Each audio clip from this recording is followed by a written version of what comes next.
Hello, Ms. Marshall.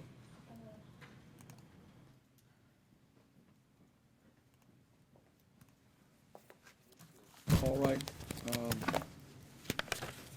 And Ms. Marshall, did you add this case on the docket? I passed it? Okay. Does anybody have any suggestions on a course of, to proceed? I have some motions I filed in this case, Your Honor. All right. Why don't we talk about the motions? What are those? I filed a, sorry, I'm out of breath. I filed a motion to strike the psychological evaluation as it is deemed to be invalid and should be stricken from the record. Now, how to get deemed invalid? How's that? Well, you want me to read this to you? Well, I just want, basically you can summarize it. I mean. Well, Dr. Smedley's testimony on January 27th, her diagnosis impression is based on the fact that I stated that the Louisville Metro Police were terrorizing me. So therefore, she called me delusional and incompetent based on that. It could not be based on the test because I passed every test with average. One test was above average. One test was 90, but she still says I fooled the test because my score was too high. And then the one test was a 0 that I did not take. I presented Exhibit G to Dr. Smedley, which was an audio of the Louisville Metro Police. It stated it came from 502-574-7111. I presented this audio that states, "I'm so glad we finally got you. You're in our system. We're going to have you locked up for very..." I know what it says. Okay, and then I also, which shows that they had been stalking me, as I stated, because they said, "I'm so glad we finally," which is a key word, "we're going to keep you locked up forever. I've never had a criminal background." I submitted Exhibit 7, which was an email from the Louisville Metro Police threatening to kill me and my daughter if I don't plead guilty, calling me niggers and slaves. I presented Exhibit 8, which was another email from the Louisville Metro Police Department, LMPD, which Dr. Smedley confirmed, as she stated in her diagnosis impression. She called them LMPD, and these emails came from LMPD. The second one also stated they're going to kill me. I'm a cunt nigger bitch. I better plead guilty. Now, Connie, I know what's contained therein, okay, so we don't need to okay. go through reviewing what the... Okay, then I want to go on and state that the Commonwealth was allowed to have Dr. Smedley here, who's a court-appointed psychologist. I don't have any background in any mental illness, and as I stated, was coming to court from June 27, 2012 I don't to want to go March. through the litany, all that. Okay, And that's when all this came about. I've done nothing to display any mental illness, but because I was stumped by the police, this comes about. So I also want to state that they had a witness. I was not allowed to have any witnesses, though I subpoenaed Carolyn Miller Cooper, Director of Human Relations.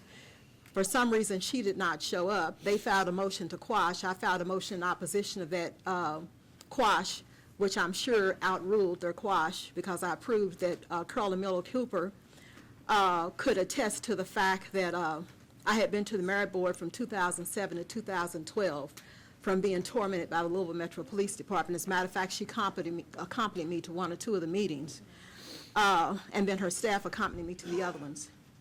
I also had my defendants here, Daniel Cobble. Now, when you And say Carol- you had your defendants here, I what mean, does that mean? I'm sorry, I'm out of breath.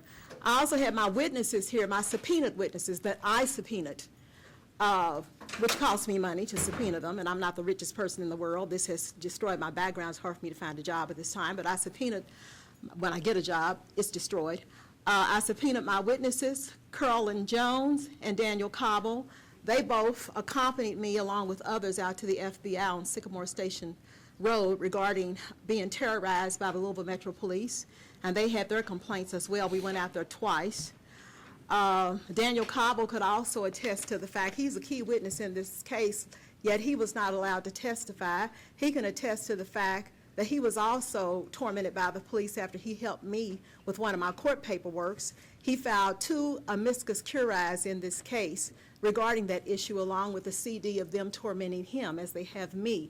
He was not allowed to testify in my case. He also accompanied me to Dr. Smedley's office, and he explained to Dr. Smedley that we had filed, which she confirmed, that we had filed the complaints with the FBI. I also told Dr. Smedley in the competency hearing, that I have cases pending with the Inter-American Commission on Human Rights against the Louisville Metro Do Police you have Department. another motion? Yes, Motion to yes. strike Dr. Smedley's report. And a Yes, motion also, objecting to me not allowing your witnesses to testify. Do you have Okay. another motion? Okay, this is also key. Dr. Smedley stated that she did Hang on. not. Is there a, is it? Motion to subpoena the residents of 23rd Street. Okay. And the reason I filed this motion is I asked the public defender on 3 court dates, October 2013, November 2013, December 2013, to give me a copy of the evaluation in its entirety. You told him that, and it's on the court record. He never gave it to me until January the 27th. Each court date we came back, he would refuse to give it to me. Until January the 27th, 2 hours before I was to have the competency hearing is when I received it. When I looked at it, as you well, Can I ask you, do you have another motion? well, I'm explaining this one. I don't need you to explain it. I understand where you're coming from. No, sir, you don't. Where Yes, I I'm- do. no, Yes, What I I'm do. trying to tell you is Okay, that. let me tell you what you're going to tell me. Okay, What? let me tell you what you're going to tell me. Okay, so in the documents that Mr. Wyan got on your behalf as a result of the request and me, many conversations telling Mr. Wyan that he needs to get the sort of the rough notes or any other document that Dr. Smedley may have used during the course of the evaluation. He got these documents, and contained in one of the documents in that group was an anonymous letter allegedly from the residents of 23rd Street that talked about you and said things that, you know, your behavior was strange or whatever, and you were doing strange things. And we had a conversation about it when we were last here, and I believe, and Dr. Smedley testified, that an anonymous letter carries absolutely no weight, and it was not used during her evaluation of you. Sir, may I interject something? Okay, so then you say, I want to subpoena these people in, sort of to refute something that nobody is using, right? Sir, she used it because she included it in the notes. When we asked for the notes from the psychological evaluation. She did not use she it. She included testified. that in the notes that she sent to him. She included it because it was everything that she So had. they had to have been used. No, she was asked directly whether she used that letter, and she said no. Okay, may I also interject something else regarding that letter? That letter that was put in those notes with Dr. Smedley, the fax number that was at the top of the page was 502-574-5366. That's the county attorney Which fax was number. identified by the prosecutor, Elizabeth Fields, as their fax number. Okay, hang on. May I Everybody finish? knows this May I except finish? Connie. Hang on for a second. May I Everybody finish? but Connie understands this. No, I understand it very well. Though she states the fax was sent anonymous to their number, 502-574-5366, I have worked in an office all my life, and I state that that does not appear to be true, as a fax machine prints the program fax number that the fax was sent from. So that fax had their number on the top, which means that fax of that defamatory statement, it came from 502-574-5366. For instance, if you use the The telephone county and you call denies that. someone, And has denied it. Okay, I it understand that. wasn't faxed Everybody to but Dr. Connie understands No, it. sir, she Everybody- said on record they Okay, sent it in hang a on. packet. Okay. I have the Okay, video, so okay. that's a And lie. that's fine. You have the, is there another She motion? said she sent a packet to Dr. Do you have Smedley. another motion? I sit last night and transcribed everything she said. Okay, I got that. Do you have another motion? I filed a 5th motion to dismiss this case with prejudice because the delay of a speedy trial has violated my constitutional rights. And I also want to state that that fax that she claims is from the residents of 23rd Street, this was not signed. I know that my neighbors did not send that fax stating those things, and it is also set up just like one of their court documents. I have typed all my life, and the way they set up plaintiff and defendant, they align to the right margin, and everything is over to the right margin. And that plaintiff defendant lines perfectly up with May, the date on the letter that she states came from the residents of South 23rd Street, and the margins on that letter that she says came from the residents of South 23rd Street line up perfectly with her court documents. Do you have any other motion? No, sir, I do not. I am asking that this case be dismissed. All right, hang on. I understand exactly where you're With coming prejudice. from. I know. All right, let's take it from the top. you want to strike Dr. Medley's report because it's deemed inappropriate or something such as that. The That will psychological be evaluation is denied. deemed to be invalid and should be stricken from the Okay, record. so when you say deemed invalid, that's you personally who are deeming it invalid, and that's not a legitimate She's objection. basing it on the police, me Okay, hang saying on. the I police understand were what your concept terrorizing is. me. I understand what your concept is. When I And presented- here's, Connie, Okay. you know, what we have here is a failure to communicate. And here's what I'm going to try to tell you, and I think this is the clearest explanation as to why Dr. Smedley came to the conclusion that she did. Through all of her testing, she was able to determine that you are an intelligent, articulate human being. Through her conversations with her, she believed and reported in her evaluation that you suffer from delusions with some kind of paranoid influences, and you have sort of a narcissistic approach to life or something such as that. And that's just her conversation with you. You've developed this belief system, and you're being persecuted, and she says that it's based primarily on delusions. Now, all of your evidence is going to be, and it's difficult. You have you have a phone conversations, and we don't know if it's just, you claim it's the police department, maybe they identify themselves as the police department, but it's cannot be traced directly to the police department. But at any rate, so I'm going to deny that motion. Your Honor, you have Okay. 75 exhibits And indicating that moving the police on, have Connie, been... now we're going to talk about regarding your defense witnesses. Now, your defense witnesses, you want to call for the proposition of proving that the police department is actually persecuting you. And that is irrelevant for the purposes that the case was on the docket. And to subpoena the residents of 23rd Street is to refute an anonymous letter that was not used during the course of your evaluation. So that's going to be denied. Your Honor, that letter is a criminal letter, and It may someone... very well, and somebody needs to investigate it, and I'm sure that you contacted the FBI, and perhaps they will be on the job. I have sent it to the IACHR and the United And them Nations. as well. And I'm glad that you are taking those steps to, and it's a letter that is of no use because it's anonymous, and it's just sort of and the whole thing is, the only reason it is included is because it was sent anonymously to the county attorney's office. The county attorney's office prepared a packet of information to send to Dr. Smedley. They included it in the packet of information.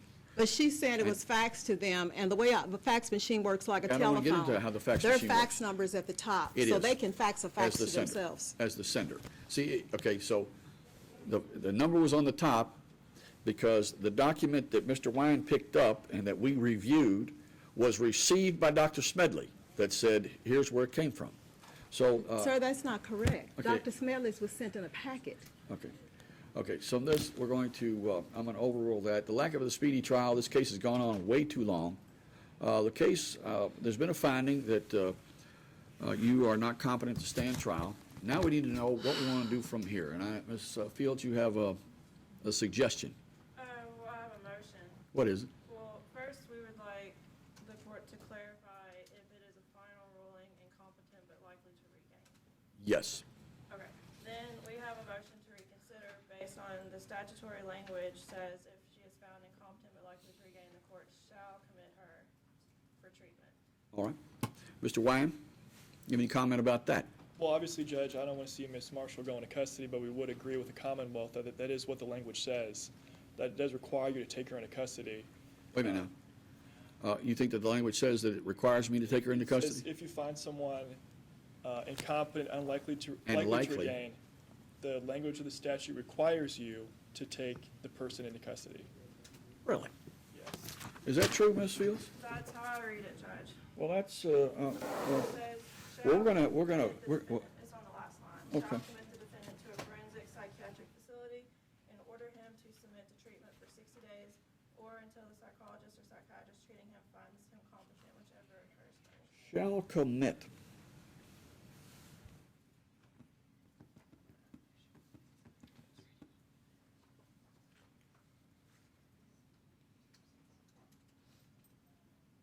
Your Honor, I have a home to maintain, and I have another job interview tomorrow. I have bills to pay. I own a home.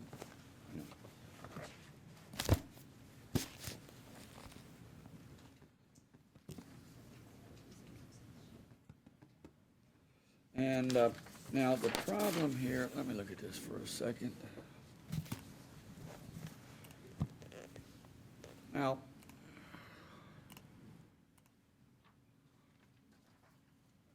Ms. Fields, what's the basis for the county's charge of wanton endangerment in the first degree? What is that? Judge, it's been a while since I reviewed the citation, but from my understanding is there was an officer who was either partially in the vehicle or right beside the vehicle, and Ms. Marshall sped off. While That's he not was true. Okay, in the immediate vicinity. yeah, that'd be great if you would. I don't know if it'd take me up. All right, now, the county is prepared to move forward on this felony crime when and if Ms. Marshall should be determined to be competent. Is that true? At this point, yes. All right, and Mr. Wine, do you have any comment about any of this? Well, Judge obviously argued during the hearing that I believe Ms. Marshall, based on the testimony, is incompetent, unlikely to regain. You disagreed with me, but it looks like the law is requiring you to take her into custody. Obviously, we would object to that on the same grounds that I believe, based on the testimony, that in fact she is incompetent, unlikely to regain competency. Your Honor, I am not incompetent, I've never been incompetent. Again, I ran for mayor in 2011 or 2010. I spoke at the Presidential Commission for the Study of Bioethical Issues. I used to sell real estate, and I'm an administrative assistant. I own a home, and I'm very responsible. So a person's incompetent could not maintain a home, could not maintain the way they look, I just bought a car. A person incompetent could not do that. All right, let me read this. This is the second page. Yeah, I know. This is the one? Yeah. This is the second page of the citation. It says, order the subject to put the vehicle in park. Subject refused to comply with the officer's commands while still keeping the vehicle in drive and moving forward with officers outside the vehicle. Officers ordered the subject to open her door. Subject finally opened her door. Officers attempted to remove the subject from the vehicle, but subject resisted being put into the custody by grabbing onto the steering wheel and not letting go. That's not true. And I'm not saying any of it's true, I'm just saying what They it says. stomped me, And that's- they gave me a chest contusion. Officers had to physically apprehend the subject using nothing more than an empty hand, open control to get her into custody. While removing the subject from the vehicle, subject never complied with the officer's commands to place the vehicle in park, placing multiple civilians and officers in the immediate area in jeopardy of serious physical injury, and it says by me. Well, May I speak on that? no, because that's if we ever have a trial, you'll have a chance to do that. Okay. That's not true. Okay, and I know you've always said that it's not true, and that the officers abused you and so forth. And they should have cameras regarding that, but they won't produce that evidence. They have cameras in front of the police station, on their cars. If all that happened, then it would be on the cameras.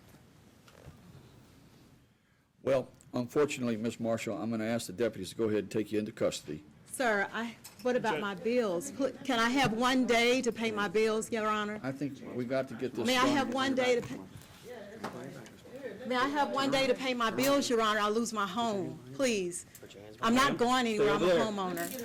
No, stay there. May I have one day to pay my bills, Your Honor, please? I'll turn myself in, please. Okay, hang on. Please Okay, let me pay hang my on, bills. Hang on. So you're telling me you're going to come back to court? Yes, sir, I will be here. I'm not going to go anywhere. I'm a homeowner. It would be stupid for me to do that. All right. I just want to pay my bills so I don't lose my home. Okay, we're going to pass the case to tomorrow.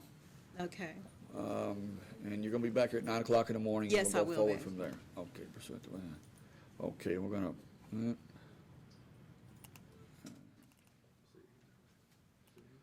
going to be on February 4.